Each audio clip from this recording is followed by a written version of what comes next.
사랑하고 축복합니다. 2025년 11월 15일 토요일입니다.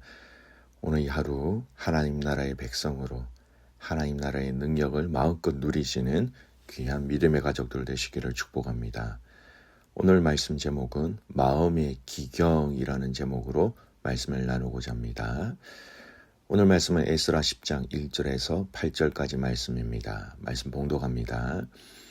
에스라가 하나님의 성전 앞에 엎드려 울며 기도하여 죄를 자복할 때에 많은 백성이 크게 통곡하며 이스라엘 중에서 백성의 남녀와 어린 아이의 큰 무리가 그 앞에 모인지라. 엘람 자손 중 여히엘의 아들 스가냐가 에스라에게 이르되 우리가 우리 하나님께 범죄하여 이 땅 이방 여자를 맞이하여 아내로 삼았으나 이스라엘에게 아직도 소망이 있나니 곧 내 주의 교훈을 따르며 우리 하나님의 명령을 떨며 준행하는 자의 가르침을 따라 이 모든 아내와 그들의 소생을 다 내보내기로 우리 하나님과 언약을 세우고 율법대로 행할 것이라. 이는 당신이 주장할 일이니 일어나소서 우리가 도우리니 힘써 행하소서 하니라. 이에 에스라가 일어나 제사장들과 레위 사람들과 온 이스라엘에게 이 말대로 행하기를 맹세하게 하매 무리가 맹세하는지라. 이에 에스라가 하나님의 성전 앞에서 일어나 엘리야십의 아들 요하난의 방으로 들어가니라. 그가 들어가서 사로잡혔던 자들의 죄를 근심하여 음식도 먹지 아니하고 물도 마시지 아니하더니 유다와 예루살렘에 사로잡혔던 자들의 자손들에게 공포하기를 너희는 예루살렘으로 모이라. 누구든지 방백들과 장로들의 훈시를 따라 3일 내에 오지 아니하면 그의 재산을 정몰하고 사로잡혔던 자의 모임에서 쫓아내리라 하매. 오늘 말씀 제목 마음의 기경이라는 제목입니다. 에스라 10장 1절에서 8절 오늘 이 본문의 말씀은요. 에스라 9장에 일어난 그 회개의 기도 이후에 일어난 그 회복의 결단의 장면으로 에스라 9장과 밀접하게 연결되어져 있습니다. 앞선 내용을 약간 요약해보면 이런 내용이죠. 포로 교환 이후에 백성들이 이방 여인들과 결혼함으로 언약을 어긴 죄를 범하였습니다. 지도자들이 먼저 타락하였고 백성 전체가 오염되었지요. 에스라가 이 소식을 듣고 옷을 찢고 수염을 뜯으며 회개하면서 하나님 앞에서 민족의 죄를 자신이 짊어진 죄처럼 중부하며 하나님 앞에 기도하였습니다. 이 기도는 단순적인 개인의 통해가 아니라 공동체 전체의 회개를 불러일으키는 기도였다라는 것입니다. 오늘 그 이후에 1절에서 8절까지 내용은 이 회개가 어떻게 이어졌느냐라는 것으로 좀 말씀을 살펴보았으면 좋겠습니다. 먼저 보시면 1절에 공동체적인 회개 운동이 시작되었다라는 겁니다. 에스라가 성전 앞에서 엎드려 울며 기도하고 죄를 자복할 때 많은 이스라엘 백성들이 남녀노소를 막론하고 크게 함께 울며 모였다라고 얘기합니다. 에스라 그의 진실한 회개가 백성들의 마음을 움직여서 공동체 전체의 회개로 확산되어졌다라는 겁니다. 한 사람이 성전 앞에서 엎드려 울며 회개하였고 그런데 이 회개는 큰 영향력이 있는 회개였으며 남녀노소가 함께 울며 공동체 전체의 회개로 확산되어졌다라는 겁니다.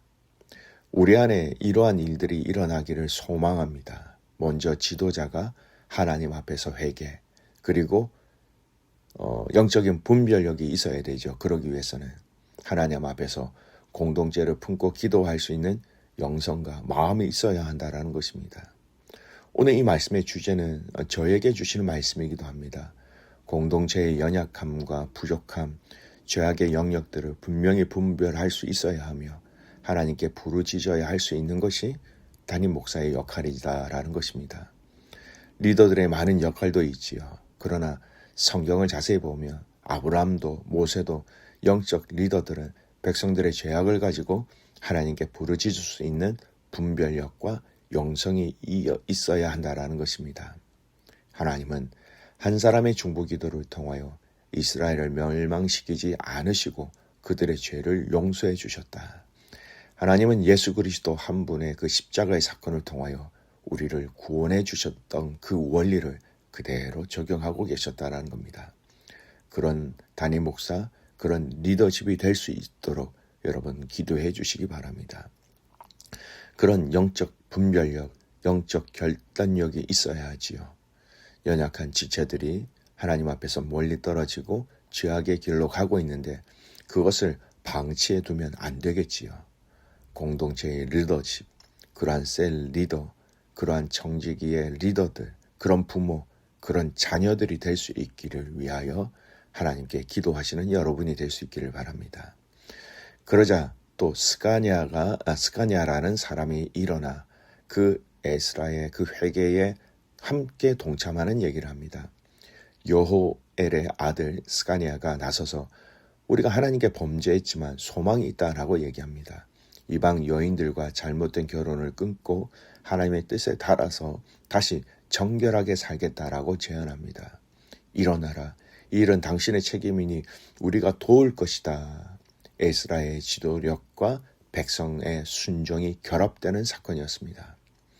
하나님이 원하시는 회개는요, 이러한 연합을 이루게 하신다는 겁니다.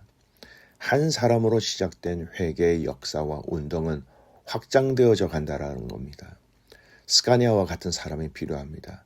겸손한 자들이 할 수 있는 것이 연합입니다. 겸손한 자들이 함께 할 수 있는 것이 순종입니다. 너무나도 중요한 영적 연합의 모습을 우리에게 보여주고 있다는 겁니다. 여러분, 아무리 외쳐도 듣지 않으면 여러분 반응할 수 없게 되지요. 그런 사람들이 있습니다. 오늘 본문은 아니지만 내일 본문 에스라 10장 15절의 말씀을 보면 이렇게 동참하는 사람이 있는가 하면 이 일에 귀를 닫고 동참하지 않는 사람이 나옵니다. 요나단, 야스야, 무슬람, 사프데라는 사람들이 이 일에 반대하며 회개 운동에 동참하지 않았습니다. 즉, 이 에스라의 회개에 응답하는 자와 거부하는 자로 갈렸다라는 것입니다. 마태복음 11장에 보면 예수님이 이런 비유로 말씀하셨어요. 이 세대를 무엇으로 비유할까라고 말씀하시면서 아이들이 장터에 앉아 제 동물들을 불러 이르되 우리가 너희를 향하여 피리를 불어도 너희가 춤추지 않고 우리가 슬피 울어도 너희가 가슴치지 아니하였다 하니. 예수님은 요한과 자신을 통해 하나님께서 다양한 방식으로 회개를 부르셨음에도 불구하고 사람들은 반응하지 않았다라고 얘기하고 있습니다. 요한은 금식하며 회개를 촉구하였지만 오히려 요한을 보고 귀신 들렸다 하고 예수님은 은혜로 부르셨지만 먹기를 탐하고 포도주를 즐기는 자라라고 다르게 모함하였다라는 것입니다. 영적 반응을 할 수 있는 공동체가 희망이 있습니다. 영적으로 반응할 수 있는 공동체가 정말 살아있는 공동체, 소망이 있는 공동체가 가능성이 있는 공동체가 될 수 있다라는 것입니다. 신앙적 교훈이 있습니다. 하나님의 부르심에는 언제나 반응을 요구합니다. 에스라 시대처럼 하나님은 지금도 말씀과 성령으로 우리 안에 회개의 감동을 주십니다. 그러나 감동은 자동으로 변화로 이어지지 않습니다. 들어도 반응하지 않으면 피르를 불어도 춤추지 않는 것과 같다라는 것입니다.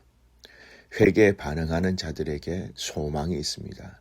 스가냐의 말처럼 우리가 범죄하였으나 이스라엘에게 아직 소망이 있습니다. 라는 것. 그 회개의 부름에 응답하는 자는 죄의 자리에서 소망의 자리로 옮겨간다라는 것입니다. 여러분, 무감각한 신앙은 정말 위험합니다. 예수님이 피리를 불어도 반응하지 않는 세대, 또 울어도 울지 않는 세대, 이 세대를 책망하신 것처럼 하나님이 말씀하신 데도 불구하고 감정도 결단이 없는 상태는 영적으로 죽은 상태입니다. 유다의 마지막 영적 상태를 이렇게 이야기하고 있습니다. 이사야 6장 10절 마음이 둔하여 귀는 막히고 눈은 감겼음이라. 반응이 없다라는 겁니다. 부교육자 때 있었던 일을 얘기해 드리겠습니다. 큐티 책자를 중심으로 해서 설교를 하는 교회였는데요. 4주간의 설교의 주제가 기도였습니다. 4주간의 담임 목사님 설교가 기도에 대한 주제였는데 그 기도에 대한 주제의 설교를 듣고 누군가 컴플레인하는 사람은 아무도 없었습니다. 그 4주간의 기도의 설교가 마치고 난 다음에 또 주제가 큐티 책자의 그 주제대로 재정에 대한 설교가 4주였습니다. 기도에 대한 설교를 할 때 4주간에 할 때는 아무런 반응이 없다가 재정에 대한 설교를 4주간으로 하니 성도 안에서 여기저기 불만이 터져 나왔습니다. 여러분, 이게 무엇을 말하는 것일까요? 우리가 무엇의 중요성을, 우리가 무엇의 우선순위를 두고 있는지를 명확하게 알 수 있는 부분이었습니다. 이것은 우리에게 참 많은 것을 의미하고 있습니다. 우리의 관심사가 무엇이냐?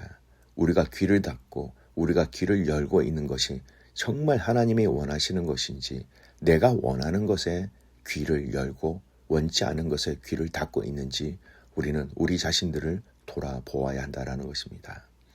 이후의 말씀에 보면 에스라의 결단과 서약이 나옵니다. 에스라가 제사장 레위 모든 이스라엘 백성들로 하여금 이 제안에 따르겠다라는 맹세를 하게 합니다. 이것은 회개가 감정으로 끝나지 않고 행동의 결단으로 이어졌다라는 것이죠. 또 에스라는 요하난의 아들 엘리야십의 방으로 들어가서 먹지도 않고 마시지 않고 이스라엘의 죄를 슬퍼하며 하나님 앞에 엎드렸다라는 것입니다. 단순한 지도 명령이 아니라 자신이 먼저 하나님 앞에 서는 영적 모범을 보여주었다라는 것이죠. 그리고 예루살렘과 유다 전역에 명령을 내려서 3일 안에 예루살렘에 모이지 않으면 재산을 몰수하고 회중에서 끊어버리겠다라고 공포하였습니다. 죄의 문제를 해결하기 위해 단호하고 실질적인 조치를 취하였다라는 것입니다. 사랑하는 믿음의 성도 여러분, 이 에스라 시대의 회개 운동은 하나님이 피리를 부으신 순간이었습니다. 그때 어떤 사람은 울면서 회개했지만 어떤 사람들은 마음을 닫았습니다. 예수님께서도 같은 현실을 보시며 말씀하셨지요. 피리를 불어도 춤추지 않고 슬피 울어도 가슴을 치지 않는다. 오늘날 교회 안에서도 하나님의 말씀이 선포될 때에 그 음성에 즉시 반응하는 사람과 무심히 지나치는 사람으로 나눕니다. 진정한 회복은 언제나 하나님의 부르심에 반응하는 사람들에게 시작되어진다라는 것이죠. 메마른 마음, 무감각해진 우리의 마음, 결국 우리에게 필요한 것은 마음의 기경, 딱딱해진 마음의 밭을 갈아엎는 회개의 과정이 우리에게 필요하다라는 것입니다. 호세아 10장 12절 말씀, 너희가 자기를 위하여 의를 심고 인애를 거두라. 지금이 여호와를 찾을 때니 너희 묵은 땅을 기경하라. 마침내 여호와께서 임하사 의를 비처럼 내리시리라. 사랑하는 믿음의 성도 여러분, 하나님 앞에 우리의 마음의 기경을 통하여 하나님 앞에 반응할 수 있는, 또 그 반응을 통하여 하나님 앞에 온전하게 세워질 수 있는 저와 여러분이 될 수 있기를 주님의 이름으로 축복합니다. 아멘. 기도합니다. 하나님 감사합니다. 오늘 이 말씀을 통하여 우리의 마음의 기경이 필요하다는 것을 말씀해 주셔서 감사합니다. 딱딱해지고 무뎌진, 무감각해진 우리의 마음이 있다면 우리의 마음을 주께서 성령을 통하여, 말씀을 통하여 기경해 주셔서 씨앗이 뿌려질 때에 싹이 나게 하시고 열매를 맺을 수 있는 그런 우리의 마음 되게 하여 주시옵소서. 말씀하실 때에 믿음으로 반응하며 우리의 행함으로 반응하며 삶 속에서 반응할 수 있는 모든 지체들이 되기를 간절히 소원합니다. 내일은 교회가 함께 연합하여 드리는 감사주일입니다. 그 예배 가운데 임재하시고 우리 모든 믿음의 성도 안에 감사가 풍성히 회복되어지게 하시고 감사할 수 없는 일 속에서도 감사의 제목을 찾아낼 수 있는 승리하는 가족들 되게 하여 주시옵소서. 그렇게 하실 주님을 신뢰하며 살아서 역사하시는 예수 그리스도의 이름으로 감사하며 기도드리옵나이다. 아멘.